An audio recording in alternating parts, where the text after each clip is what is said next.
উঠো, উঠছো না, চলো যাবা না? তো হ্যালো গাইস, আমি Sudipta and welcome to my blog. তো তোমরা সবাই কেমন আছো? আমি তো ভালো আছি। তো তোমরা কালকের কেকের চড়ক খেলা দেখেছো, অবশ্যই আমাকে কমেন্ট করে জানাবে, আর কেমন লেগেছে অবশ্যই জানাবে। তো আজকে আমি চলে যাব। তো আজকে লাস্ট দিন করিমপুরে আমার।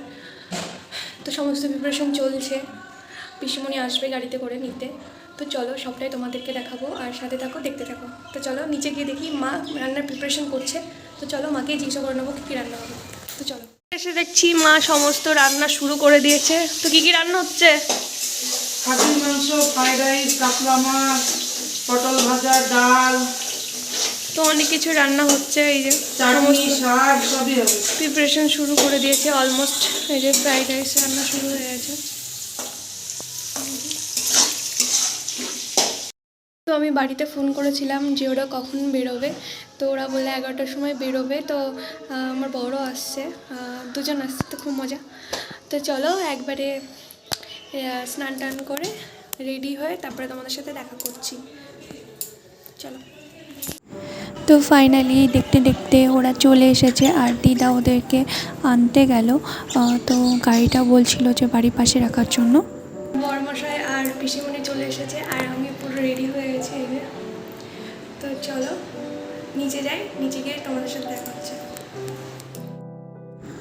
তো দেখো নাতি জামাই আর দিদার ভালোবাসা। আসলে আমার বর বিয়ের পর এই এলো ফার্স্ট টাইম। তো দিদার সাথে দেখা হয়েছে। ও তো সচরাচর আসতে পারে না, কারণ ওর যেহেতু ডিউটি থাকে সেই জন্য। তো এটা পিসিমণি ছিল। তো দুজন এসেছে আর ড্রাইভার এসেছে। তো ওদেরকে ফার্স্টে ফল মিষ্টি দেওয়া হলো আসার সঙ্গে সঙ্গে, আর স্প্রাইট দেওয়া হলো। তারপর আমি চলে আসি রান্নাঘরে সমস্ত থালা টালা রেডি করার জন্য। তো দেখতেই পাচ্ছ সাজিয়ে নিয়েছি, আর মা আমাকে হেল্প করছে। রান্নাবান্না মাই করেছে, বাট ডেকোরেশনটা আমি করি অলওয়েজ, কারণ মা আমার কাজটা পছন্দ করে। এই একটা মাত্র কাজ যে মা আমাকে করতে দেয়। আর আমাকে দেখো আমাকে কেমন লাগছে অবশ্যই তোমরা কমেন্ট করে জানাবে। তো ওদেরকে খেতে দিয়ে দিয়েছি, ওরা খাওয়া দাওয়া শুরু করে দিয়েছে। তো আমার বর খুব একটু ক্যামেরা শাই, ও অতটা ক্যামেরার সামনে আসতে পছন্দ করে না। তো ওকে আমি জিজ্ঞাসা করলাম খাওয়া দাওয়া কেমন করেছো। তো দেখো তার উত্তরে কি বলে। কেমন খেলা? হয়তো খাওয়া দাওয়া হয়ে গেছে, এবার আমি রেডি হব। তো রেডি হয়ে তারপরে তোমাদের সাথে দেখা হচ্ছে। 2000 years later. তো গাইস আমি পুরো রেডি। এই যে তো গাইস আমি তো রেডি হয়ে গেছি, বাট আমার বড়মশাইকে আমি কিছুতেই তুলতে পারছি না। আসলে ও 2 ঘন্টা 3 ঘন্টা প্রায় রাস্তা জার্নি করে এসেছে। তো পুরোপুরি ক্লান্ত হয়ে গেছে, বাট আমি চেষ্টা করে ওকে তুলিয়েছি।